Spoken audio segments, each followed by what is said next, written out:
Chapter 47. So Joseph went and informed Pharaoh, "My father and my brothers, with their flocks and herds, and all that they own, have come from the land of Canaan, and are now in the land of Goshen." He took 5 of his brothers and presented them to Pharaoh. And Pharaoh asked his brothers, "What is your occupation?"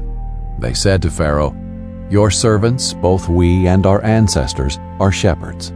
And they said to Pharaoh, "We have come to stay in the land for a while, because there is no grazing land for your servants' sheep, since the famine in the land of Canaan has been severe. So now, please, let your servants settle in the land of Goshen."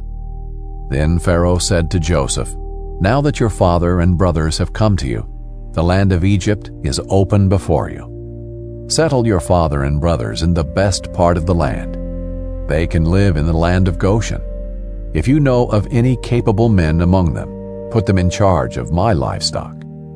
Joseph then brought his father Jacob and presented him to Pharaoh, and Jacob blessed Pharaoh. Pharaoh said to Jacob, "How many years have you lived?" Jacob said to Pharaoh, "My pilgrimage has lasted 130 years. My years have been few and hard, and they have not reached the years of my ancestors during their pilgrimages." So Jacob blessed Pharaoh and departed from Pharaoh's presence. Then Joseph settled his father and brothers in the land of Egypt, and gave them property in the best part of the land of Ramesses, as Pharaoh had commanded.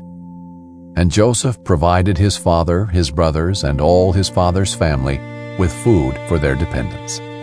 But there was no food in the entire region, for the famine was very severe. The land of Egypt and the land of Canaan were exhausted by the famine. Joseph collected all the silver to be found in the land of Egypt and the land of Canaan in exchange for the grain they were purchasing. And he brought the silver to Pharaoh's palace.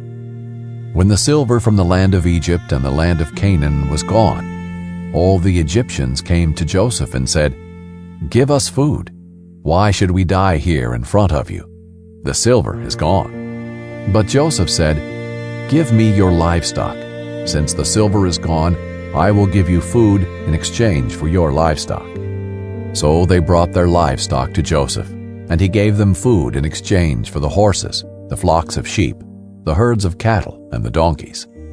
That year he provided them with food in exchange for all their livestock. When that year was over, they came the next year and said to him, "We cannot hide from our Lord that the silver is gone and that all our livestock belongs to our Lord. There is nothing left for our Lord except our bodies and our land. Why should we die here in front of you, both us and our land? Buy us and our land in exchange for food. Then we with our land will become Pharaoh's slaves. Give us seed so that we can live and not die, and so that the land won't become desolate."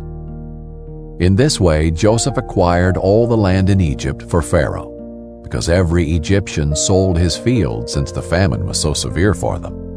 The land became Pharaoh's, and Joseph made the people servants from one end of Egypt to the other.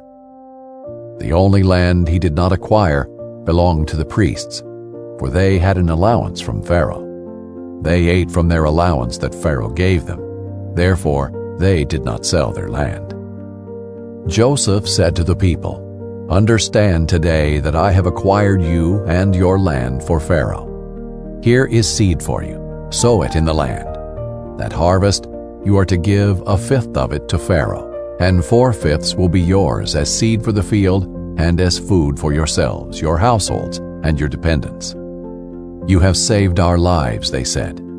"We have found favor with our Lord and will be Pharaoh's slaves." So Joseph made it a law, still in effect today in the land of Egypt, that 1/5 of the produce belongs to Pharaoh. Only the priest's land does not belong to Pharaoh. Israel settled in the land of Egypt in the region of Goshen. They acquired property in it and became fruitful and very numerous. Now Jacob lived in the land of Egypt 17 years, and his lifespan was 147 years. When the time approached for him to die, he called his son Joseph and said to him, "If I have found favor with you, put your hand under my thigh, and promise me that you will deal with me in kindness and faithfulness. Do not bury me in Egypt. When I rest with my ancestors, carry me away from Egypt and bury me in their burial place." Joseph answered, "I will do what you have asked." And Jacob said, "Swear to me." So Joseph swore to him. Then Israel bowed in thanks at the head of his bed.